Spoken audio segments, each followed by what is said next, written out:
Evening, folks. Brian, September 18, 2024.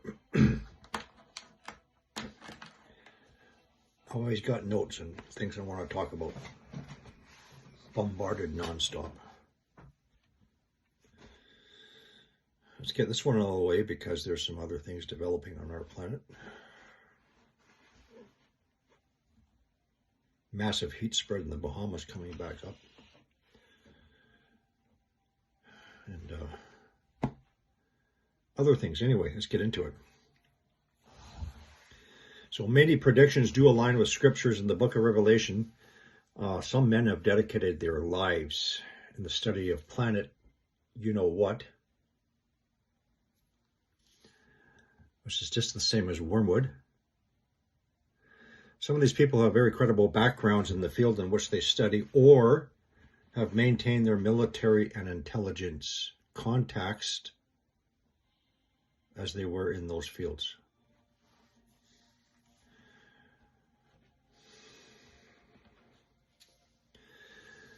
And few are the ones who can connect the scientific observations and align it with scriptures, the events to unfold in scriptures. But there are those who will ridicule us, saying that what was predicted, it hasn't happened. Of course it hasn't happened, because we really haven't gotten into the period of tribulation full bore yet. And these people who do the ridiculing, they have no credible explanations why a binary system doesn't exist. Now this leaves the general population, most of whom who do not have the quality of being able to grasp and comprehend what to them is seemingly obscure.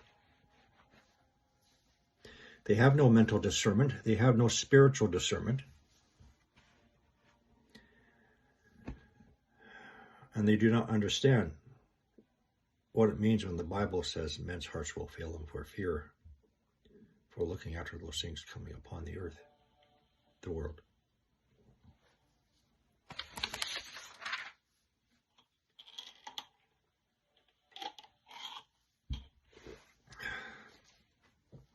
People have been asking for a picture of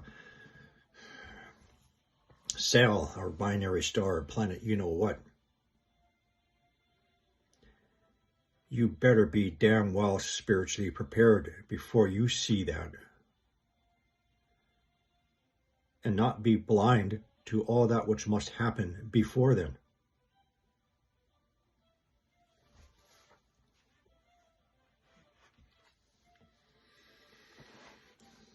Don't be blind to the effects and the intensity all around us, which are just now beginning to manifest. And understand them. People don't recognize these changing and destructive weather events. People forgot about the 55,000 dead Turkish people from the earthquake then, and then shortly after the dead 11,000 Libyans from the tsunamis and flooding that came out of nowhere. And then the 2,900 dead Moroccans from the earthquake shortly after then, and then the thousands of dead from Afghanistan, all in very short order. This is not a repeat of what Mr. Mike from Mike Around the World just finished saying in the exact same words, because it's been in my mind for a long time.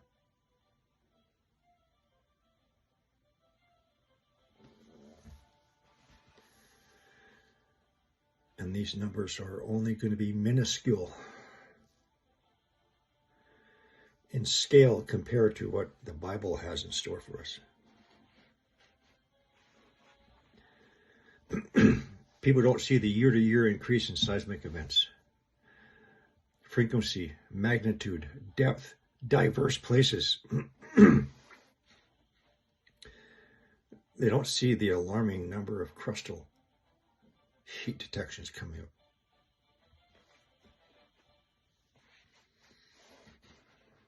And very, very few are going to be taken down the wrong path. The government sees what you cannot and are denied to see. All you see is the orchestrated distractions to keep you dumbed down and unaware. You're the slaves to their system. It's their system to suit their purposes for what they think is going to be their survival, but not. Because as it says in the mountain, they're going to be begging God to collapse the mountains upon them in their underground cities they think they're going to be safe from.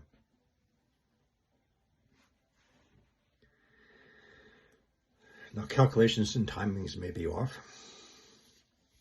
And when exactly the binary system will intersect, we're not privy to that information.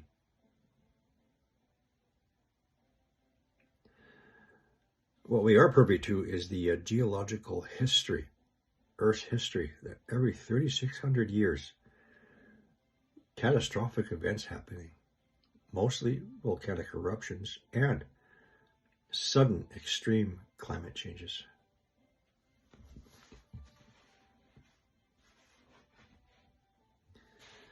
The one credible source, of course, is his playlist. Jesus told us what to watch out for. He also told us to prepare. He didn't say just sit back in your armchair and wait for me to come back. You don't have to do nothing. He that is within me tells me what to do.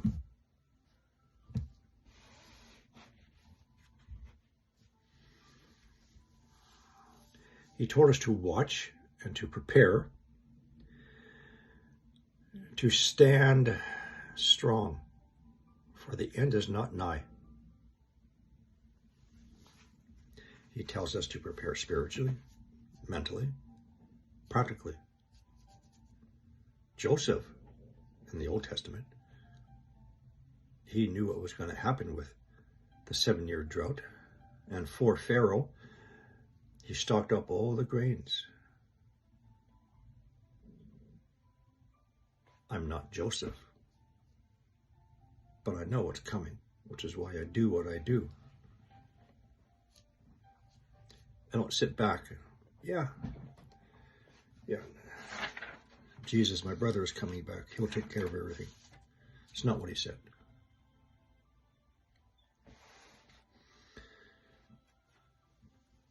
For the most part, it is not written what specifically will be the cause of the natural disasters, the earthquakes, the pestilence, the famines. Yes, in the great tribulation, it is written by the bowls of his wrath, but I am talking about before then, the beginnings of the sorrows and the birth pains. And it's not just in the book of Revelation.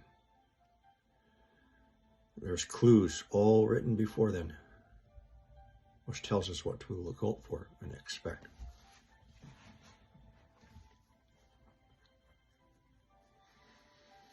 Matthew 24, Luke 21, Mark 13.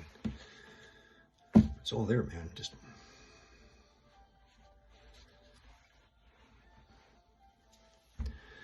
I'll give you some examples.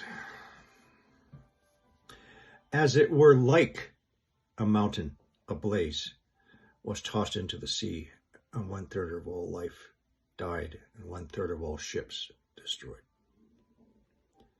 Huge asteroid impact into the sea, and yet it also describes another asteroid impact on land, where 1/3 of all the fresh waters, the springs waters, will be turned to wormwood, bitterness, and 1/3 of all men will die from the fresh waters, another asteroid impact on land.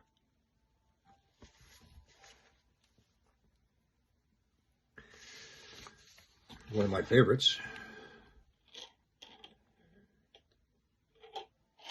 This is smoothie every single day. This is a big chunk of spinach, lots of beets, strawberries, and a little bit of peaches.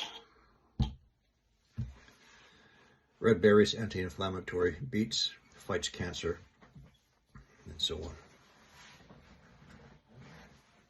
As I was saying in Luke 21, verse 25, there will be signs in the sun and moon and stars, and on the earth dismay among the nations, in anguish and perplexity at the roaring and the tossing of the seas and the tides. 26. Men fainting from fear, for the expectation of things which are coming upon the world. The expectation, so we will know in advance for those things coming upon the world, for the powers of the heavens will be shaken.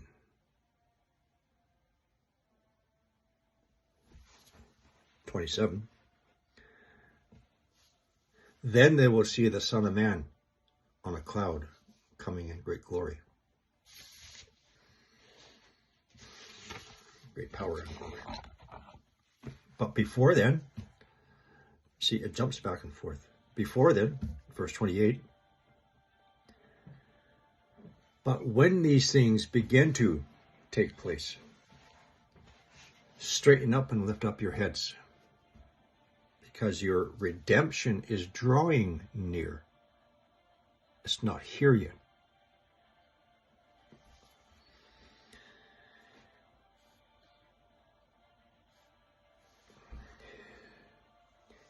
He tells us in verse 36,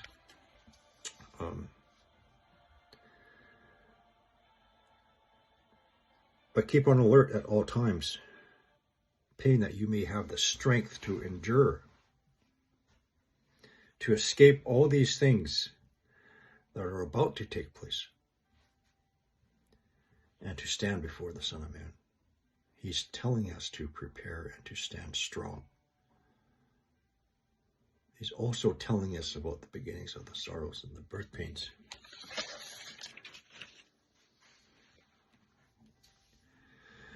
When these things are beginning, the preparation for near events.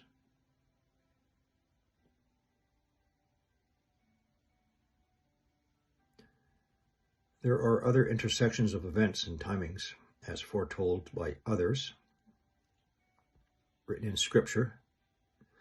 I would also like you, and I already said this today in my drive talk, consider Joel 28, verse 2. And in the after, a point in the future, I shall pour out my spirit upon all people, or upon the world. Your sons and daughters shall prophesy, your old men shall dream dreams, and your young men shall have visions.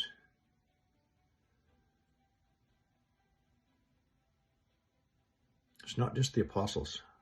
Consider people like Edgar Casey.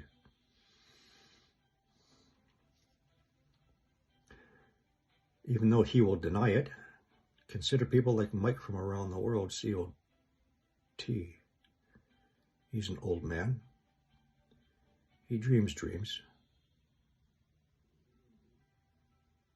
His video of June 6, 2014, his dream of what is to happen in Texas, did happen in Texas with the fires.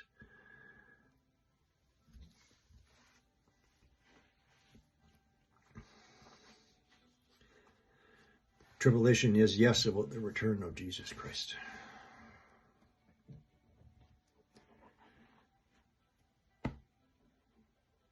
It's also about we being the last generation and what we are to go through.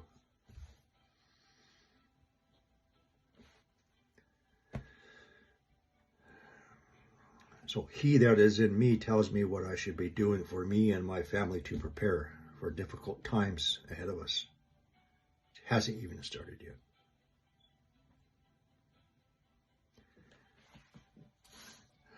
For the people who say that,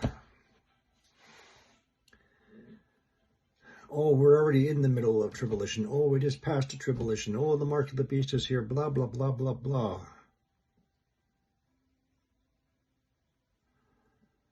Obviously have not read scriptures in the entirety.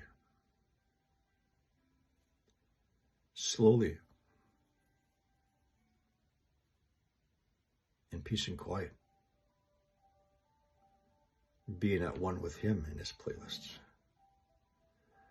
Can't pick and choose what you want to believe in your own personal timeline and ignore all the rest. And as I keep on saying to all the people, where's the 2 billion dead people in Revelation 6?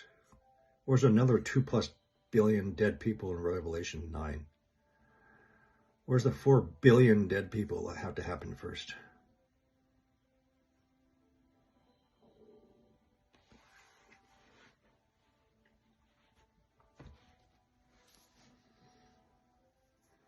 I've gone through it from the beginning to the very end. And I have to do it again and again and again. It's 1,166 pages. You better get started.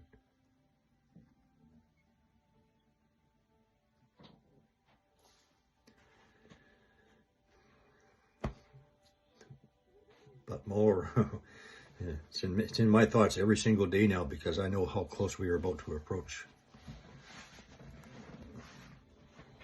with the earth changes.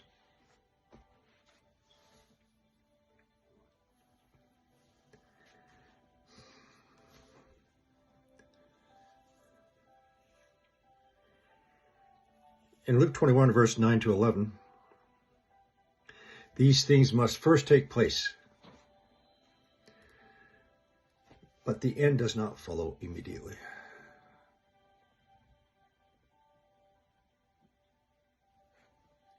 The beginnings of the sorrows. Now, some say that the beginnings of the sorrows have been going over 2,000 years, maybe. But in the prophetic timeline,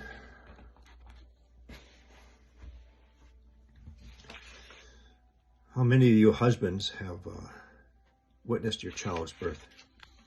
Firsthand, direct. I have. Process was 32 hours. My daughter didn't want to come out. She was too happy. Nice and warm inside.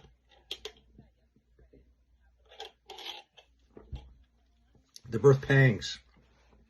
The metaphor that Jesus uses, the birthing pains. So birthing pains in labor initially start off at measured intervals. Then the birthing pains increase in frequency and intensity as the delivery draws near.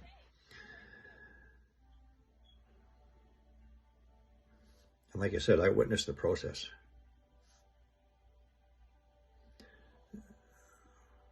So because the hospital was short-staffed, they encouraged the fathers to partake in the birthing process. 32 hours, I was kneeling on a cold floor at my wife's bedside. They have a monitor. It's a combination fetal heart monitor and contraction monitor.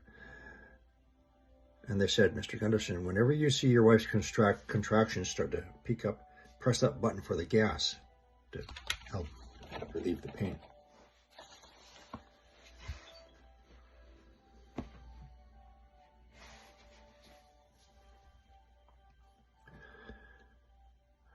The Bible uses the metaphor of birthing pains to describe the intermittent difficulties that would shake the world and position men and women to either receive or reject the gospel. And these are the beginnings of the sorrows. If you want to take into combination Matthew 24, verse 6 and 7, Mark 13, verses 7 and 8, Luke 21, verses 9 and 11, or 9 to 11, you're going to be hearing of wars and rumors of wars. Do not be terrified. Don't be frightened, for these things must first take place. But that is not yet the end. Now, you can apply that for going back to the past 2,000 years, or more so now. It continues to say that nation will rise up against nation, and kingdom against kingdom. And there will be earthquakes and pestilence and famines in diverse places. Plagues. These are merely the beginnings of the birthing pangs. And there will be terrors and great signs in the heavens above. Now, like with labor, there are two phases: beginning labor pains and it progresses to full labor with more powerful contractions.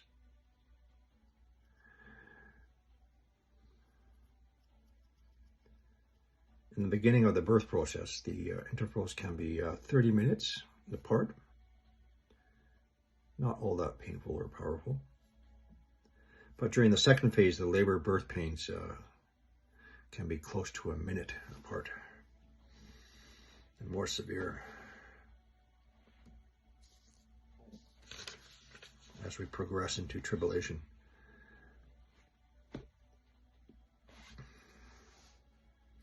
So it's been forewarned that things are going to be getting far, far worse bringing in the tribulation.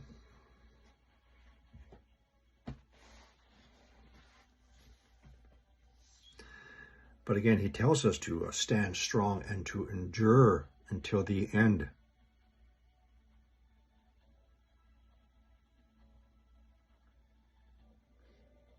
You can't pick what you want to believe to establish your own timeline. You can't say, oh, we're in Ezekiel 38 or Isaiah this or whatever. Because we haven't even gotten into that. We are only about to put the wife in the car and take her to the hospital because her water disc broke. And she's only had just a mild contraction. We're en route to the delivery room.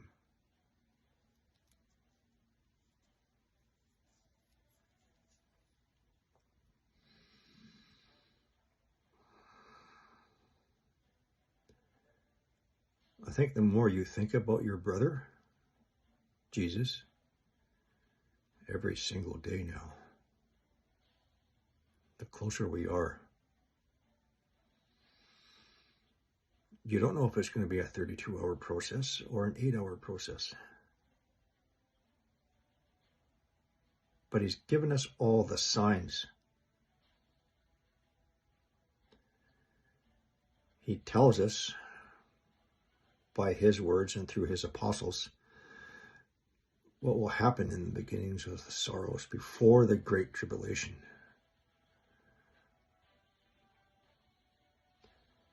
He tells us of the great earthquakes in diverse places, which will be much more destructive than the 55,000 dead Turkish people from a single event. And the wars, and the plagues, and the famines. If you take Revelation 6, where power will be given to the horsemen to take 1/4 of the life of the earth, that's 2 billion people. That's 1.5 million people every day for 3.5 years. Or less than that.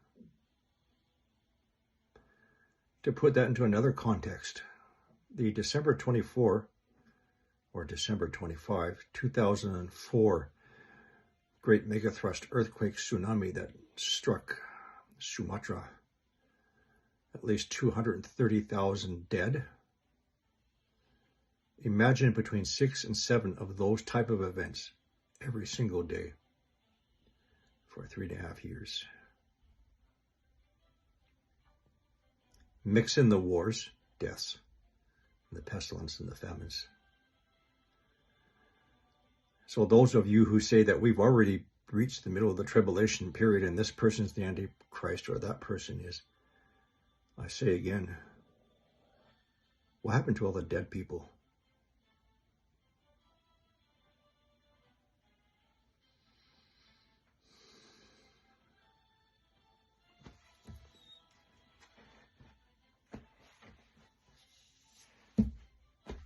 Where are they?